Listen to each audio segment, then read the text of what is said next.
É com muita alegria que estamos aqui novamente, nessa casa tão querida que nos acolhe com tanto carinho, com tanto amor. E gostaríamos de agradecer a Deus, a Jesus, pela oportunidade do trabalho, por esse presente, por essa joia que eles nos enviaram, que é a doutrina espírita, que nos consola, nos ilumina, nos educa, nos esclarece e nos dá forças e coragem para que possamos ser melhor do que ontem a cada dia. Nós particularmente agradecemos a Jesus pela oportunidade do trabalho, que com certeza Ele mais do que ninguém conhece as nossas fraquezas, as nossas imperfeições, e mesmo assim permite, pela sua misericórdia, que desenvolvamos esse trabalho de uma forma muito pequena, mas com muito amor. E são tempos difíceis que estamos vivendo hoje, e normalmente quando surgem esses tempos de dificuldades, de dores, de sofrimentos, onde percebemos que ninguém está livre dessas questões, surge uma dúvida: será mesmo que Deus nos ama? Será mesmo que Deus está cuidando de nós? Então, se a resposta for sim, por que tanto sofrimento, tanta dor? E essa questão muitas vezes perpassa pelos próprios religiosos ou por pessoas que creem em Deus, que têm uma crença na vida após a morte, porque temos dificuldade de lidar com a dor e com o sofrimento. Então, hoje a gente vai tentar entender por que existe a dor, por que existe o sofrimento e qual é o papel desses elementos na nossa caminhada evolutiva. Então, há uma passagem muito interessante que está no Evangelho de Lucas, capítulo 15, que vai desde do item 1 até o item 32. Então, nessa passagem, Jesus estava envolto por publicanos. Quem eram os publicanos? Eram os coletores de impostos da época de Jesus. Então, eles trabalhavam para o Império Romano e eles coletavam impostos. E esses publicanos, alguns deles eram romanos, mas também havia publicanos que eram moradores da localidade. Então, eles eram considerados tuidores da sua raça. Então, eram tidos como pessoas não muito alinhadas com o local onde eles viviam. E pecadores. E aí pecadores de toda ordem, muito fortemente naquela época, as prostitutas, os ladrões, os adúlteros, que eram os mais reconhecidos. E aí havia os fariseus, que eram os fariseus e os escribas, que eram, vamos dizer assim, os religiosos que cuidavam do templo na época de Jesus. E esses eram os maus religiosos, porque o próprio Jesus dizia que eles eram sepulcros caiados, ou seja, bonitos por fora, mas com podridão por dentro. Então são aqueles religiosos que têm a falsa moral, a aparência da moral, mas que não utilizam a religião para o bem do próximo, mas sim para o bem de si mesmo. Eles estavam ali criticando Jesus, porque eles estavam falando: nossa, como que esse se diz um mestre, o Filho de Deus, e acolhe pecadores e come com eles? Porque aqui é muito importante. A refeição na época de Jesus era algo muito importante. Era um momento onde a família se reunia, onde os amigos se reuniam para demonstrar uma troca de afeto, uma troca de carinho. Então, aquilo ali era para os fariseus e os escribas uma afronta. Como é que Jesus poderia se alimentar, poderia ter uma refeição com pessoas de má vida? Então, vejam o contexto. Então você tinha Jesus, os apóstolos, esses pecadores e os fariseus, os religiosos. Então Jesus, ouvindo, né, essas críticas dos fariseus, ele vai responder com 3 parábolas. A parábola da ovelha perdida, a parábola da dracma perdida e a parábola do filho pródigo, ou a parábola dos 2 filhos.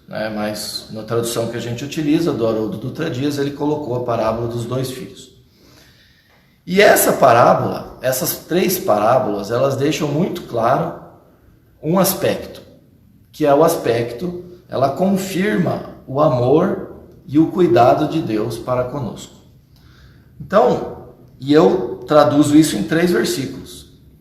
No versículo 15, item 7, Jesus fala assim: há mais alegria no céu para um pecador que se arrepende do que para 99 justos que não precisam de arrependimento. Na 15:10, Jesus diz que há mais alegria nos anjos de Deus por um pecador que se arrepende.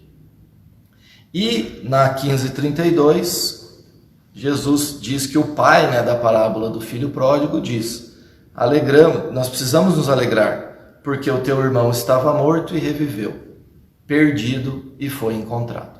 Então Jesus deixa claro aqui que Deus nos ama. E não só nos ama num sentido à distância, Ele nos ama e está próximo de nós. Porque a parábola da ovelha perdida mostra que o pastor, que é uma representação de Deus, ele vai atrás da ovelha que se perdeu do rebanho. Então, não é simplesmente, eu amo aquela ovelha, ela se perdeu, um dia ela vai voltar. Não. O pastor, ele vai atrás da ovelha. Então, ele deixa as 99 que estão no rebanho e vai atrás daquela perdida. Assim como a mulher que perde a dracma, e a dracma era uma moeda da época que eles utilizavam para fazer colar.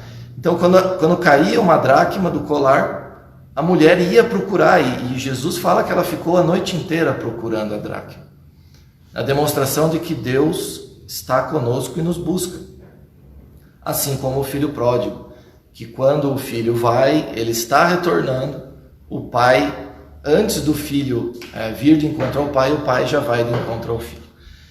Então fica claro aqui. Mas aí vem a pergunta. Então a primeira pergunta nós respondemos que sim, Deus nos ama e Deus está conosco, e a doutrina espírita também vai nos ensinar isso. Mas então como conciliar a dor e o sofrimento que estamos vivendo com esse Deus que nos ama? Só que nessas parábolas Jesus também nos apresenta um outro aspecto. Ele apresenta o aspecto do amor divino, mas ele nos apresenta um outro aspecto. E é esse outro aspecto que vai nos encaminhar para a resposta dessas perguntas. Então, ele nos diz que nós temos liberdade de ação. E também, para cada ação que nós fazemos, há uma consequência para isso. Então, a ovelha que se perde, ela não está presa num local que limite a movimentação dela. Ela só se perdeu justamente porque ela tinha a possibilidade de se perder. Então, é isso que está no símbolo do nosso livre-arbítrio. A própria dracma, ela não está presa no colar de uma forma que nunca possa cair. Ela cai. E o filho pródigo, obviamente, ele não só tem a liberdade de agir, como ele pede para o pai e o pai deixa. Então fica claro na parábola do filho pródigo que o pai permite essa escolha do filho. E claro, aqui nós podemos entender também nos níveis evolutivos dos seres. Então, um espírito que está num nível mais de sono, ele é uma ovelha, que ele está ainda vivendo mais no instinto, E o filho pródigo já é um filho que tem mais lucidez, é um espírito mais velho, que já tem mais vivência, ao ponto de se relacionar com seu pai, Porque a ovelha, ela sente o cheiro do pastor, ela escuta a voz do pastor, mas ela não tem uma relação de mesmo nível com o pastor. O filho pródigo já consegue ter uma relação de melhor nível com o pai, mostrando que é um espírito que já está mais avançado no processo evolutivo. Então, essa liberdade de ação existe. Só que há consequência. Então, a ovelha que se perde, a ovelha que sai do rebanho, ela se expõe por vontade própria aos predadores, porque ela não está sob a proteção do pastor nem sob a proteção das outras ovelhas. E o filho, mais ainda, né? Porque na parábola da ovelha, Jesus não mostra as consequências que a ovelha sofre ou pode sofrer, mas na parábola do filho pródigo ou dos dois filhos, Jesus deixa claro que esse filho ele vai ser levado para uma situação de sofrimento, de dor muito grande. Então, Deus nos ama, sim. Deus está conosco, sim. Mas Ele, quando definiu as leis que regem o universo, Ele nos deu a liberdade de escolha e a consequência para cada ação que tomamos. Isso fica muito claro em algumas questões do Livro dos Espíritos que nós vamos trazer aqui.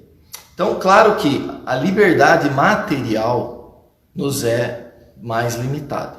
Então, eu tenho liberdade de ação na matéria, mas eu não posso fazer o que eu quero na vida material. E eu trago aqui, por exemplo, Mateus 6:26, Jesus vai dizer assim: quem pode acrescentar um côvado em sua estatura? Côvado era uma unidade de medida da época. Então, por mais que eu faça, eu não consigo aumentar 1 centímetro na minha estatura física. Então, isso quer dizer, é um símbolo, né, de que há limitação. Há limitações na matéria. Porém, quando a gente pensa na questão moral, que é o sentimento e o pensamento, isso nos é dado uma liberdade absoluta. Nós vamos entender isso nas questões que eu vou trazer. Então, por exemplo, na questão 123, Kardec pergunta assim: por que a Deus permitido que os espíritos possam tomar o caminho do mal? E aqui vamos deixar claro, qual é o conceito de mal para a doutrina espírita? Então lá, questão 630. O que é o mal? O que é o mal, né? O mal, tudo que é contrário à lei de Deus. Então você tem a lei de Deus que rege o universo, que nós somos convidados para cumpri-la, e os espíritos falam na 614 que só há infelicidade quando eu me afasto da lei de Deus. E não só isso, que a lei de Deus é o único caminho para a felicidade verdadeira. Então, se nós quisermos sermos felizes verdadeiramente, nós precisamos seguir a lei de Deus. E aí lá na 630 está claro que o mal é tudo que é contrário à lei de Deus. Então Kardec está dizendo aqui, é como se Kardec estivesse perguntando: por que Deus permite que os seus filhos não cumpram as suas leis? Essa é a pergunta. E aí o início da resposta é instigante, né? Porque os espíritos falam assim: como ousais pedir a Deus conta de seus atos? Olha que forte, né? Como quem diz, né? Deus é a inteligência suprema, tudo que ele faz é perfeito. Então a gente não tem que ficar questionando muito, né? No sentido de revoltar-se contra Deus, não no sentido de querer entender, mas no sentido de revolta, de achar que pode fazer melhor, né? É assim que eu entendo. Mas aí eles dizem assim: podeis todavia dizer o seguinte: a sabedoria de Deus está na liberdade de escolher que ele deixa a cada um, porquanto assim cada um tem mérito de suas obras. Então a primeira resposta é: por que Deus deixa a gente não cumprir a lei dele? A possibilidade de não cumprir a lei dele. Porque assim, se eu escolher cumprir a lei dele, eu vou ter mérito por isso. Eu tenho mérito, uma participação. Porque se Deus não me permitisse ir contra as suas leis, qual o meu mérito? Eu não teria mérito, porque eu só teria uma opção. Então essa é a primeira resposta. Então, quando nós nos tornarmos espíritos puros, porque nós vamos nos tornar espíritos puros pela lei do progresso, quando eu chegar lá, eu vou poder dizer que eu contribuí para aquilo, que eu tenho mérito por estar lá. E aí, na 258, os espíritos vão dizer assim: dando ao espírito a liberdade de escolher, Deus lhe deixa a inteira responsabilidade de seus atos e das consequências que desses tiverem. Nada lhe estorva o futuro, aberto se lhe acham assim o caminho do bem como o do mal. Então aqui amplia-se um pouco a resposta. Então na primeira é porque para eu ter mérito, na segunda, na 123 é o mérito, na 258 eu passo a ter responsabilidade pelos meus atos. Então, da mesma forma, se toda vez que eu fosse fazer algo fora da lei de Deus, Deus me impedisse, eu não teria responsabilidade dos meus atos. Porque Deus estaria me tratando como uma criança, né? Como a gente faz com nossos filhos.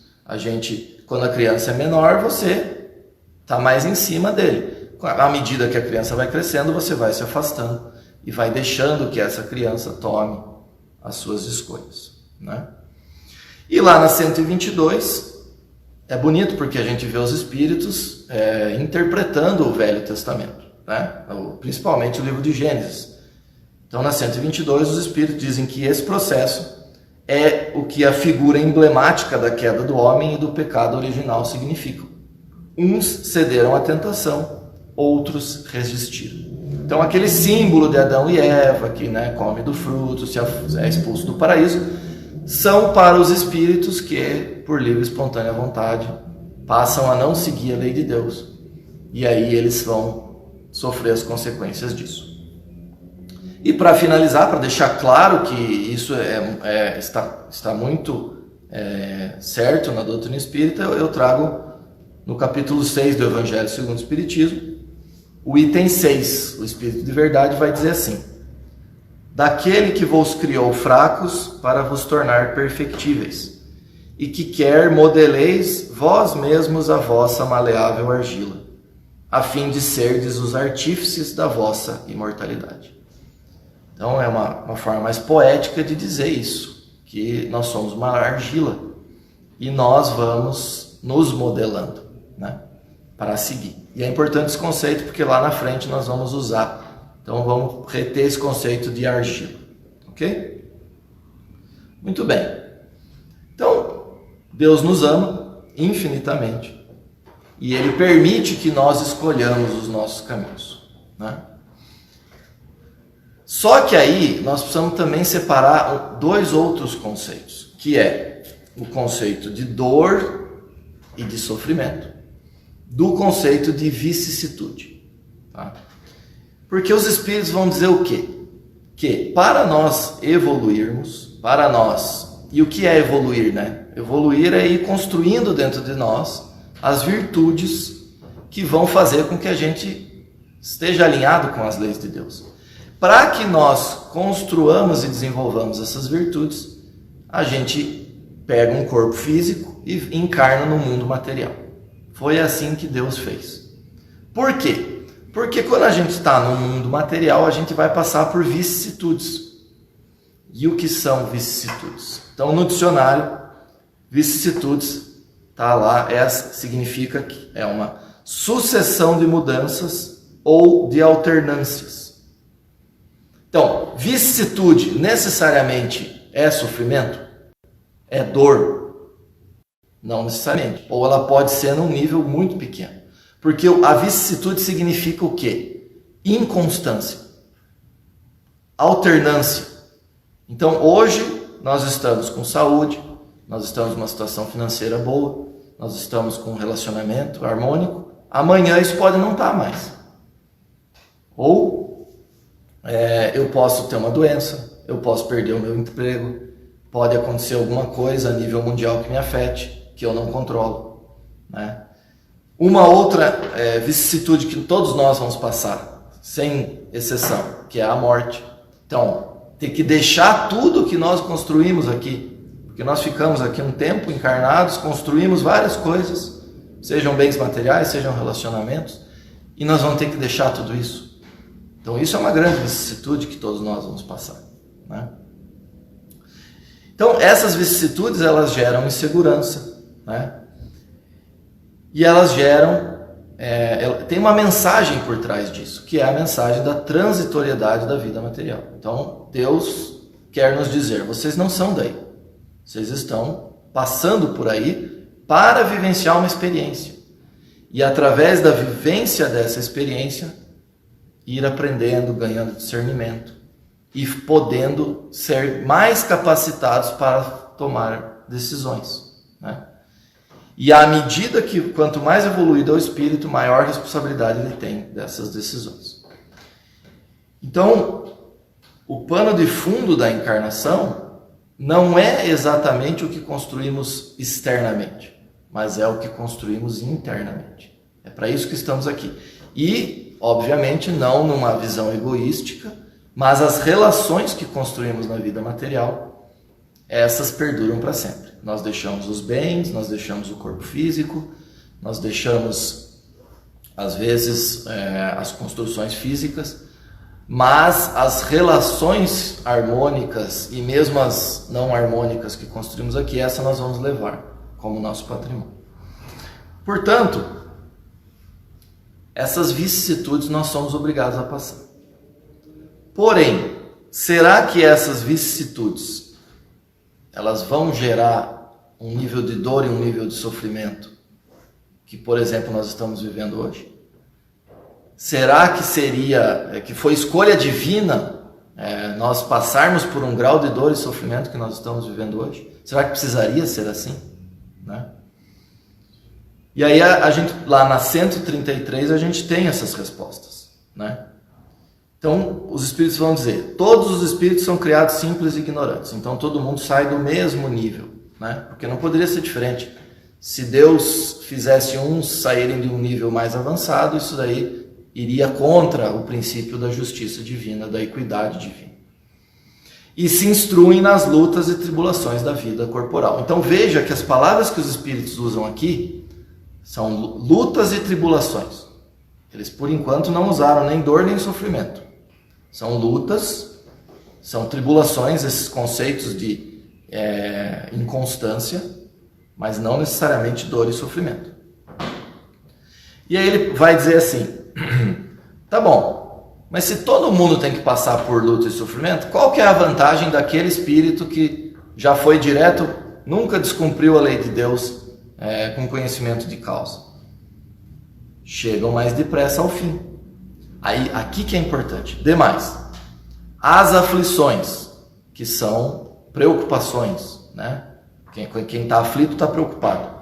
Então, as aflições da vida são muitas vezes a consequência da imperfeição do espírito. Quanto menos imperfeições, tanto menos tormentos. Aquele que não é invejoso, nem ciumento, nem avaro, nem ambicioso, não sofrerá as torturas que se originam desse defeito. Então, aqui os espíritos já começam a diferenciar. Então você tem um caminho que você pode seguir, que é o caminho de buscar sempre a lei de Deus.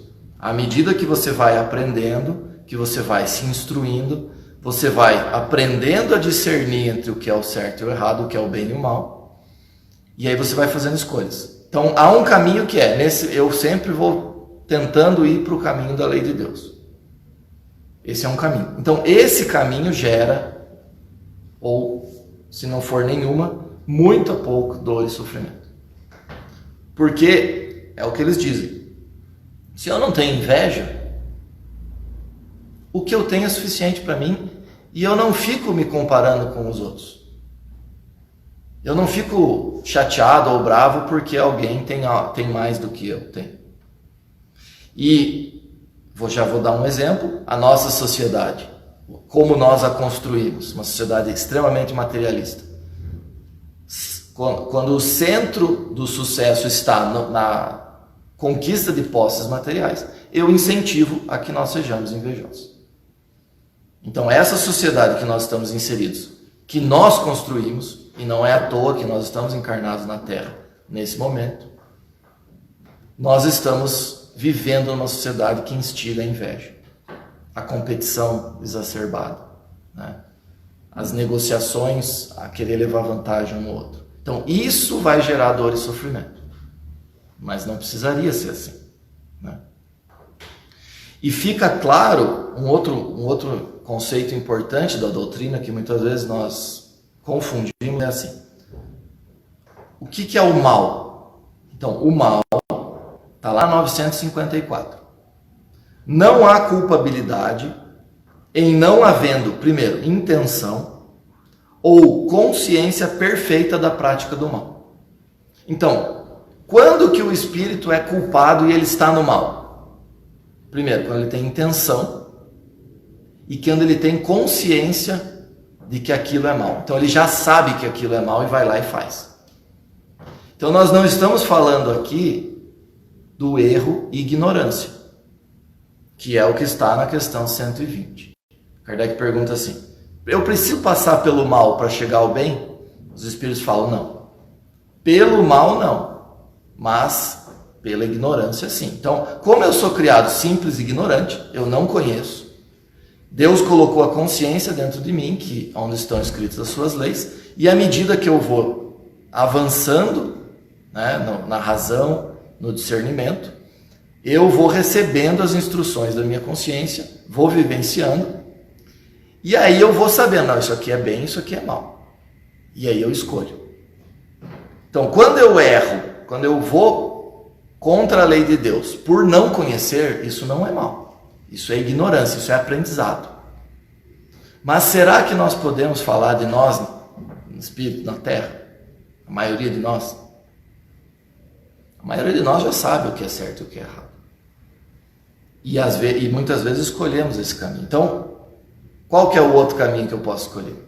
O primeiro caminho é ir para o caminho do bem. Então, esse espírito que vai para o caminho do bem, ele tem muita pouca dor, muito pouco sofrimento na sua jornada evolutiva. E nós vamos ver que está escrito isso aqui na doutrina espírita também. Agora, e o outro espírito que escolhe seguir o caminho do mal? Que é o símbolo, né, de Adão e Eva. Adão e Eva é um símbolo de um grupamento de espíritos que se revolta contra Deus, né, por não aceitar que existe um Senhor Supremo do Universo. E aí ele vai e começa a ir para o caminho do mal. E aí no texto bíblico vai dizer, né? Então Adão e Eva geram Caim e Abel. Então qual é o que Caim faz com Abel? Caim mata Abel. Então é o texto alegórico da Bíblia, mas nos mostrando o quê? Quando você começa a ir para o caminho do mal, aí já entra o assassinato. Não é à toa que está lá nos 10 mandamentos, né? Não matarás, está lá, a lei de Deus, não matarás. Os espíritos que vão para o caminho do mal começam a assassinar seus irmãos. E aí a coisa complica, e a coisa vai, né? Vai crescendo. Então, aqui nós já estamos vendo para onde que a coisa... Qual a resposta, né? A resposta já está ficando clara. Então, até aqui, o que nós conseguimos entender? Que pela vivência na encarnação nós aprendemos, nós experienciamos e desenvolvemos o nosso discernimento de entender o que é bem e mal. E aí nós vamos escolhendo. À medida que nós vamos escolhendo, nós vamos moldando a nossa argila. Eu vou usar muito esse conceito. Nós vamos moldando a nossa argila. Se eu moldo a nossa argila conforme as leis de Deus, eu vou cumprindo o projeto divino. Eu vou sendo moldado conforme Deus planejou. Se eu vou no caminho do mal, aí tem uma palavrinha que Paulo vai usar na questão 1009, que nós vamos ler. Nós vamos nos deformando. Então, a gente foge do molde, né? Então, existe um molde. E qual que é o molde para nós? Quem é o modelo para nós? Está lá na questão 625. É Jesus. Então, Jesus veio para nos mostrar, ó gente, é assim que tem que ser. Um ser que vive conforme a lei de Deus é assim. E aí eu olho para Jesus e eu vou me moldando, né? Se eu escolho viver fora do que Jesus ensinou, eu vou me deformando, né? E interessante, um outro ponto também. Aí a gente pode dizer assim, pô, mas será que Deus não podia ter feito de outro jeito? Né? Às vezes a gente pensa isso, né? E o próprio Kardec faz essa pergunta. Só que ele fala assim, Deus é perfeito, Deus é sabedoria infinita, né? Inteligência suprema. Se houvesse outra forma mais perfeita e mais bondosa, ele teria feito. Então, de novo, não vamos confundir o que é obra de Deus com o que é consequência do nosso livre-arbítrio e das nossas escolhas. Porque as vicissitudes, elas também têm um outro papel importante. Essas tribulações da vida, essas dificuldades que a vida nos impõe, é para que nós também desenvolvamos a indulgência e a misericórdia para com o outro. Então, muitas vezes a gente passa por uma situação que vai gerar um certo nível de dor e sofrimento, para que a gente comece a entender, quando eu vejo o meu irmão sofrendo, o que ele está sentindo. E o próprio Leon Denis vai falar isso. Porque se os animais, por exemplo, que são seres, né, espíritos ainda em desenvolvimento, por que eles sofrem? Leon Denis vai propor que é para que já fique no inconsciente desse ser o que é uma dor, o que é um sofrimento. Para que quando ele assuma a idade da razão, ele saiba que se ele fizer aquilo, fizer o seu irmão sofrer uma dor, né, seja física, seja moral, ele sabe o que é, porque ele passou aquilo lá na idade, quando ele estava, né, no reino animal. Claro que é uma proposta de Leon Denis, e a gente traz aqui como talvez um entendimento para isso. Então vem as perguntas, né? Será que a gente precisaria viver as dores e os sofrimentos que nós estamos vivendo hoje? Né? Por exemplo, nós precisaríamos ter passado pelos horrores das guerras que nós vivemos, da Primeira Guerra Mundial, da Segunda Guerra Mundial, e de pequenas guerras que nós estamos tendo hoje, quando a gente vê, né, países em guerra, e aí as crianças com fome, sem acesso à educação, sem saúde, sem acesso à água potável. Será que essa é a vontade de Deus para nós, gente? Nós não podemos jogar para Deus uma responsabilidade que é nossa, né? Então, Deus nos permite escolher equivocadamente, mas há um limite também. Há um limite. Deus intervém na nossa vida. Deus intervém no planeta. Talvez, podemos dizer, a maior intervenção divina na Terra foi o envio de Jesus. Porque, aí é pensamento meu, né? Nós nos desviamos tanto da lei de Deus, que se Jesus não tivesse vindo, talvez nós nunca mais conseguiríamos voltar. Porque a gente acabou perdendo a referência. A gente começou a achar normal e natural viver fora da lei de Deus. E tanto é assim que a gente vê Jesus vivendo, a gente acha às vezes um absurdo as ações de Jesus, né? Ele lá, sendo assassinado no madeiro, na cruz, perdoando seus algozes, se preocupando mais com João e Maria do que com a dor que ele está sentindo, né? Se preocupando com os dois ladrões que estavam, conversando com eles, né? Então são posturas perante a vida que nos assustam, nos amedrontam, porque nós não somos assim ainda, né? Então Deus é bom, Deus é a bondade, Deus não é bom, Deus é a bondade, né? E quando a gente vê Jesus, a gente acha que Jesus é bom, né? Aí chamam Jesus de bom e ele fala que, por que você está me chamando de bom? Né? Bom só há um que é Deus. Então o próprio Jesus no seu esplendor vai dizer que quem é bom é Deus.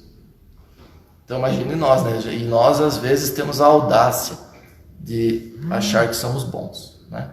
Claro que a gente tem que ter autoestima, a gente tem que nos amar, a gente tem que nos valorizar, mas a gente tem que entender os nossos limites também. E aí lá Deus é tão bom, gente, que lá na 262, por exemplo, Kardec vai perguntar assim: Deus pode impor uma encarnação de expiação para algum espírito? Então, outro conceito importante. Então vocês vejam que é importante a gente estudar a doutrina para ter os conceitos básicos, né? Então, expiação é uma consequência que existe na lei de Deus, está previsto na lei de Deus, para aquele espírito que foi para o caminho do mal e ficou renitente naquele caminho. Porque quando o espírito ele sai do caminho da lei de Deus e ele começa a entrar no mal, sempre há intervenção dos espíritos amigos. Todo mundo tem um espírito protetor, tem a consciência.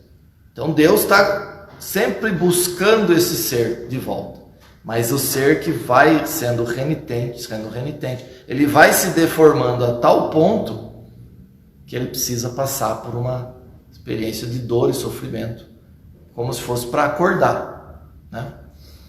Mas aí os Espíritos falam assim, ó, na 262A: Deus sabe esperar, não apressa a expiação. Então você vê que é importante, né? Deus, o que a gente entende nisso aqui? Que se eu estou passando por uma expiação, é porque foi o último refúgio, a última alternativa que nós demos para Deus. Ele já tentou de tudo pelos caminhos do amor. Só que eu fui tão renitente que a única solução que resta é a dor e o sofrimento.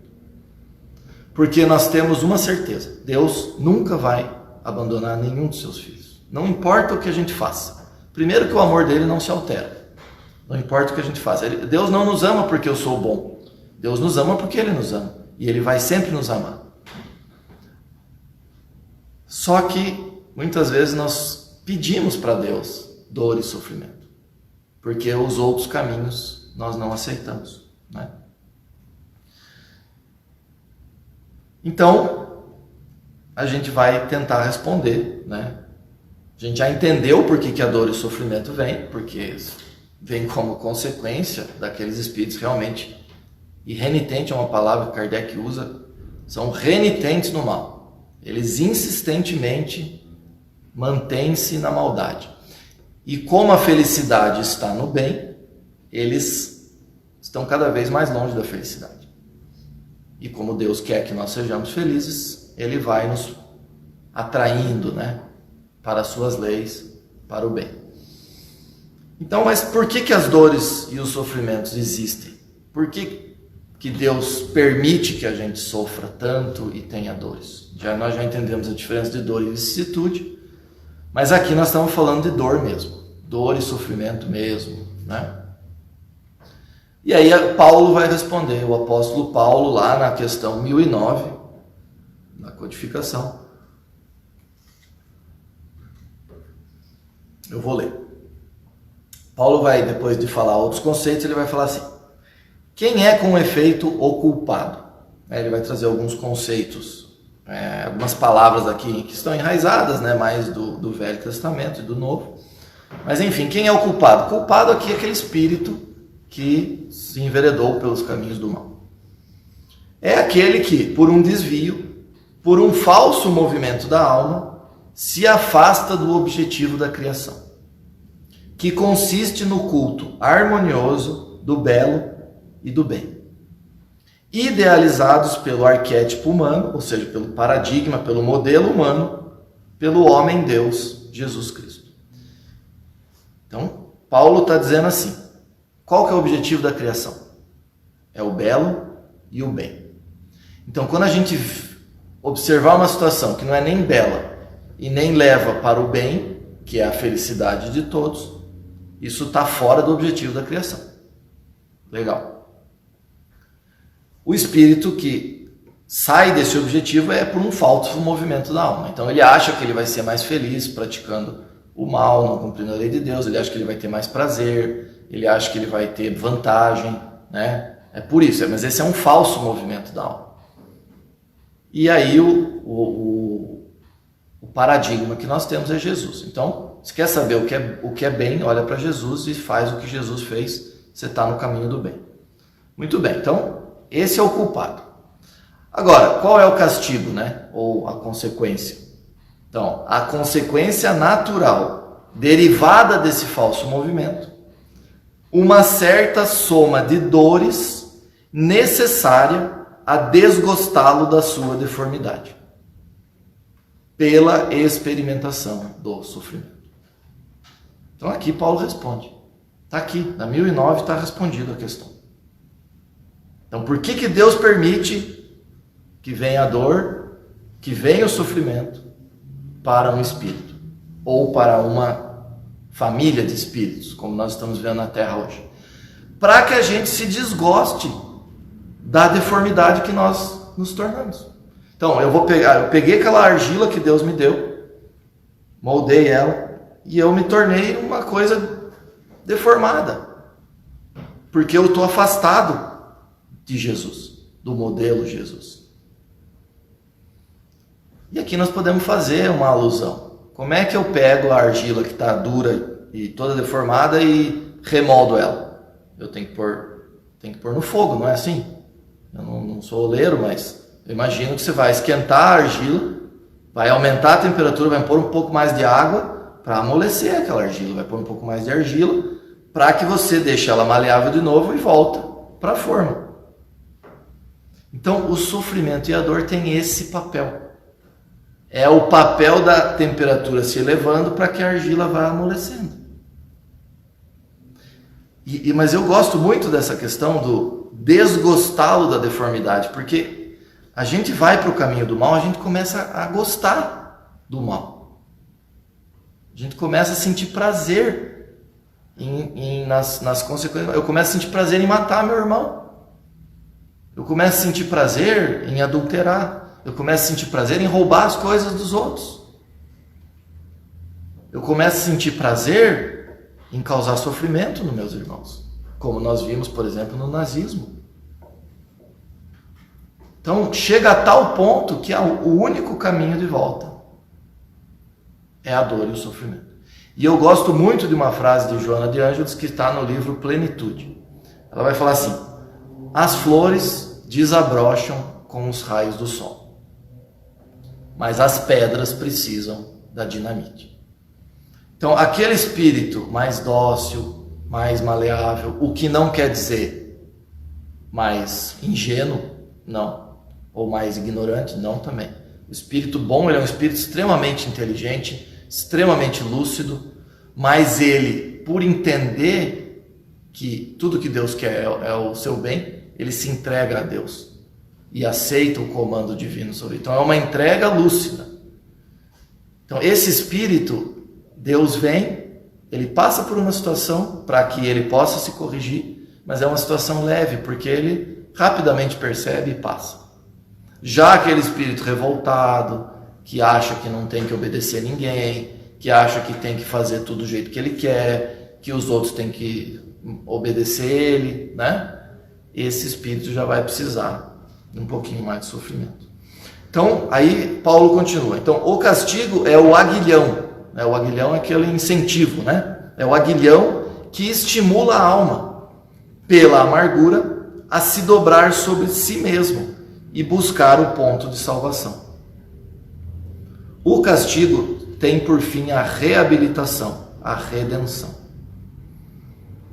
Então, qual o objetivo de Deus quando nos deixa passar por uma situação de dor e sofrimento muito grande?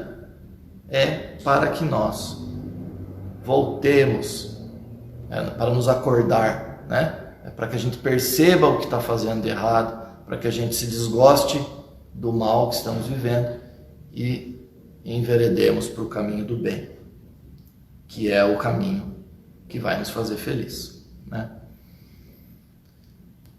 Então, é por isso que existe a dor e o sofrimento. Então, as dores e os sofrimentos, elas são decorrentes das nossas imperfeições morais, que nós vamos construindo ao longo do desenvolvimento, do nosso evoluir, né, das nossas escolhas. Então, elas são ao mesmo tempo um alerta, porque cada vez que vem alguma situação de dor e sofrimento, seja em qual nível que for, é um alerta que a vida está nos dando. Ó, tome cuidado, que esse caminho que você está indo não vai ser muito bom. Presta atenção, pensa, reflete. Por isso Jesus fala, né? Orai e vigiai. Então, orar para que nós entremos em comunhão com Deus, com as esferas superiores, para que nós sejamos orientados. E vigiai para que essa orientação venha e a gente consiga, né, aplicar essa orientação no nosso dia a dia. Quando você está, o próprio Kardec usa essa metáfora, quando você está andando numa estrada que tem muitos buracos, você tem que vigiar, você tem que ir com cuidado, observar onde você está pisando, né? Porque você recebe a orientação, toma cuidado, você vai entrar numa estrada que tem muitos buracos. Só que se você receber essa orientação e for na estrada sem vigiar, né, você vai acabar caindo no buraco. Então você recebe a orientação e vigia e observa. Observa como está seu comportamento, observa como que a vida está te dizendo no momento que você está vivenciando, né? Então são alertas, mas ao mesmo tempo é o remédio. Então quanto maior o nível de dor, mais amargo é o remédio, porque maior é a doença. Então o remédio é proporcional à doença. E aí a gente pergunta, mas quanto tempo vai durar essas dores e sofrimento? Vai ser para sempre? Será que o espírito que enveredou para o caminho do mal e Deus começa, né, ele começa a vivenciar dor, sofrimento, é para sempre isso? Esse espírito ele vai viver para sempre em dor e sofrimento? E aí na questão 1004, Kardec pergunta isso aqui.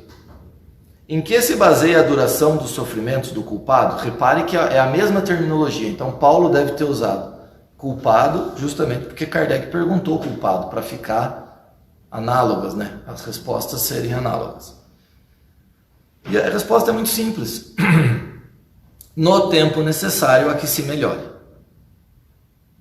Então, de novo, você veja que está tudo ligado.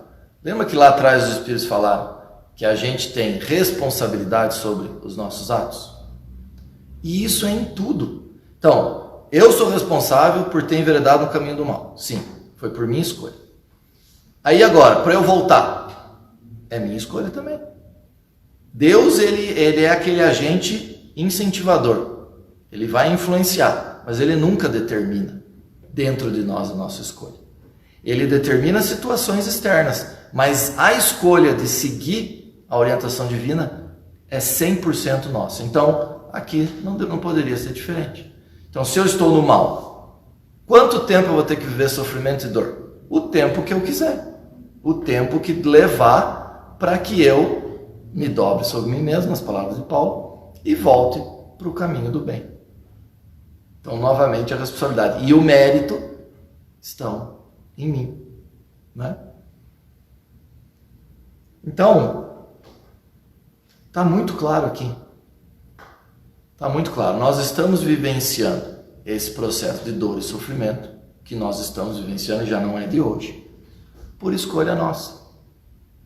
Só que, como a Terra, por determinismo divino, vai evoluir como planeta, aí qual é o mecanismo que a divindade tem para resolver isso? Aquele espírito que realmente fala, não, eu quero continuar no mal. Muito bem, você vai ser retirado da Terra. Isso chama-se degredo, processo de degredo, que simbolicamente é o que aconteceu com Adão e Eva.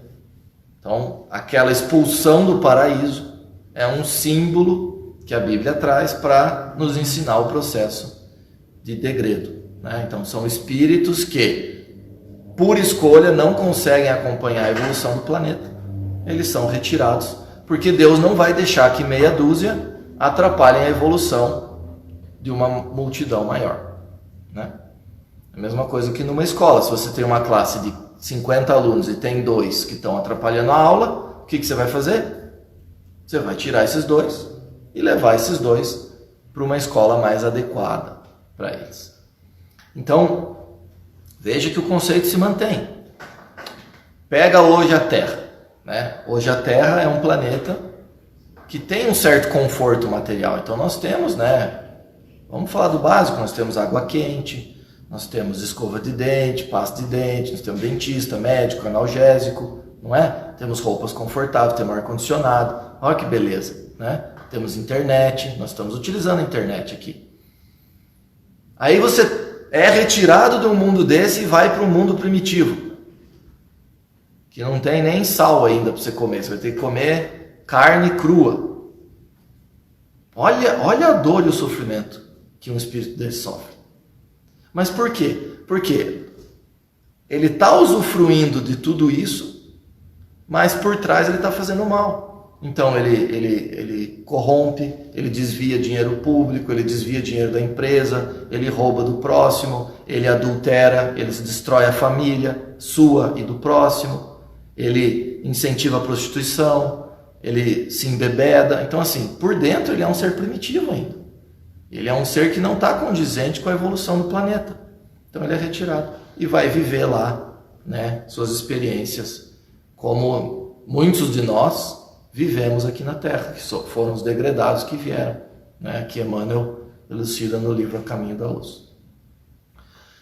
E fica mais uma questão que eu gostaria de trazer para deixar claro, porque o que eu quero deixar claro aqui é que dor e sofrimento não faz parte do processo natural da evolução. Vicissitude, sim. Dor e sofrimento é escolha, né? Então, você pode ter alguma vicissitude que gere um pouco de dor e sofrimento, mas é sempre num nível menor. Quando você vê dores muito grandes, sofrimentos muito grandes, são consequências de tudo isso que nós falamos. E tem uma questão que é muito importante, a 979. Olha que pergunta inteligente de Kardec. Não serão para a alma causa de penosa apreensão que lhe altera a felicidade as provas porque ainda tem que passar para acabar a sua purificação? Então, olha que questão importante. Então, imagine assim, você é um espírito que não chegou ainda na purificação total. Você ainda precisa passar por situações que são provas para que você consolide as virtudes. Muito bem. Você saber que ainda tem que viver provas, isso não te altera a felicidade? Não te causa um pouco de sofrimento, né? Então, olha a resposta. Para a alma ainda maculada, são. Então, o que é mácula, né? São as marcas da impureza. Então, são os espíritos que têm imperfeições morais muito fortes, que são aqueles que foram para o caminho do vício e do mal. Daí vem que ela não pode gozar da felicidade perfeita, senão quando esteja completamente pura. Para aquele, porém, que já se elevou, nada tem de penoso o pensar nas provas que ainda haja de sofrer. Então, o que está dizendo aqui? Está dizendo aqui assim, o espírito que enveredou-se para o caminho do mal, que é uma alma maculada, esse sim, porque ele sabe que ele vai ter que passar por provas e por expiações mais duras para voltar para o caminho do bem. Mas aquele que está indo no caminho do bem, que não está com máculas no seu evolução, esse não sofre. Esse fica tranquilo, porque ele sabe que aquele processo é um processo natural, que ele vai ser incentivado ao bem, sem muitos tormentos, sem muitas dores, sem muitos sofrimentos. Então fica claro, né, e a gente teria muitas outras para trazer aqui, mas o tempo não permite, que são as nossas escolhas que levam para esses sofrimentos e dores muito grandes, né? Então, se nós quisermos fazer um resumo de tudo isso, está lá na questão 266. Que eu vou ler algumas passagens aqui para a gente poder encerrar. Então, e aqui Kardec vai trazer um outro conceito, que é o conceito do materialismo, né? Então, na 266 ele vai falar assim: sob a influência das ideias carnais, o homem na Terra só vê das provas o lado penoso. Então, prova, de novo, é aquela situação que você vive, que vai te gerar um desafio, que você vai ter que, vai gerar um desconforto, um desafio para você vencer aquilo e sair mais forte do que você estava, né? Então, é uma situação quando você pega, por exemplo, na sua vida profissional, uma situação que você nunca viveu, que você vai ter que estudar, você vai ter que se esforçar, vai ter que ter um esforço um pouco maior, só que quando você vence aquela situação, você sai mais aprimorado profissionalmente. É isso. Só que quem olha na visão carnal, na visão da Terra, ele acha que essas coisas são ruins. Por quê? Porque a gente que está na Terra e que é materialista, vive olhando o corpo, o que a gente quer? A gente quer sombra e água fresca, né? A gente não quer muito trabalho, muito esforço, né? Então a gente acha que prova é penoso, né? Tal a razão de se parecer natural sejam escolhidas as que, do seu ponto de vista, podem coexistir com os gozos materiais. Então, é aquela coisa, né? Eu fico aqui pensando, na próxima encarnação, eu não vou querer passar por isso que eu estou passando, porque não sei o que, eu quero ser rico, bonito, não ter doença, né? E ser famoso.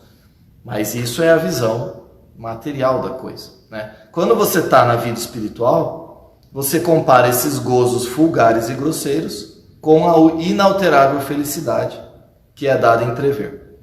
Então, quando eu estou no mundo espiritual, eu vejo a vida de outra forma, por isso que a gente vê espíritos que aceitam uma vida cheia de provas, cheia de dificuldade. Então, nenhuma impressão mais lhe causamos passageiros os sofrimentos terrenos. Então, as dificuldades que a gente vive na Terra são simplesmente passageiras, porque eu entendo, eu já vislumbro a felicidade que me espera quando eu venço tudo isso, né?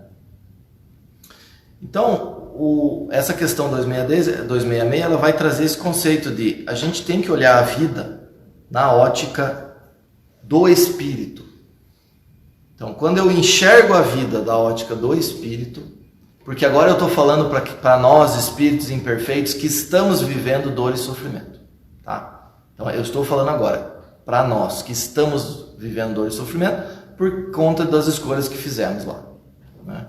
Então, aqueles de nós que estamos vivendo essas situações difíceis, nós temos que olhar essas situações na ótica do espírito, não na ótica do corpo. Porque se eu ficar olhando na ótica do corpo, eu vou ficar me revoltando, não entendendo, não querendo viver, achando que é injustiça. E nós sabemos, nós que somos espíritos, sabemos que não é injustiça, né? Então, eu tenho que ver isso numa ótica espiritual. Sabendo que Deus está me colocando nessa situação, e nós estamos vivendo isso como humanidade, e cada um individualmente na sua particularidade, nós temos que entender que isso é um chamado de Deus para nós, para que nós possamos acordar e desgostar da nossa deformidade. Então, ao invés de maldizer, é agradecer, é bendizer Deus, porque Ele mandou aquele sofrimento para nós. E tentar entender o porquê daquilo. O que eu preciso aprender com esse sofrimento? Esse é o centro da coisa. Deus, o que eu preciso aprender com essa situação que o Senhor está me mandando? Seja ela qual for. Uma dificuldade financeira, uma doença, uma dificuldade de relacionamento dentro de casa, uma dificuldade no teu ambiente de trabalho. Não importa qual seja a situação. Tem uma mensagem por trás. Tem um aprendizado por trás. Quando nós olhamos do ponto de vista espiritual, a coisa clareia e nós ganhamos forças. Por isso que o Estudo Espírita é o Consolador. Porque ela nos consola no sentido de dizer: vença essas dificuldades, esses sofrimentos, enfrente esses sofrimentos, que você vai ter um consolo. Porque ele só tem como objetivo a tua transformação para melhor. Então essa é a mensagem. São tempos difíceis, mas vamos entender que Deus nos ama e que nós estamos amparados pela espiritualidade superior para vencer esses desafios. Muito obrigado pela atenção de todos.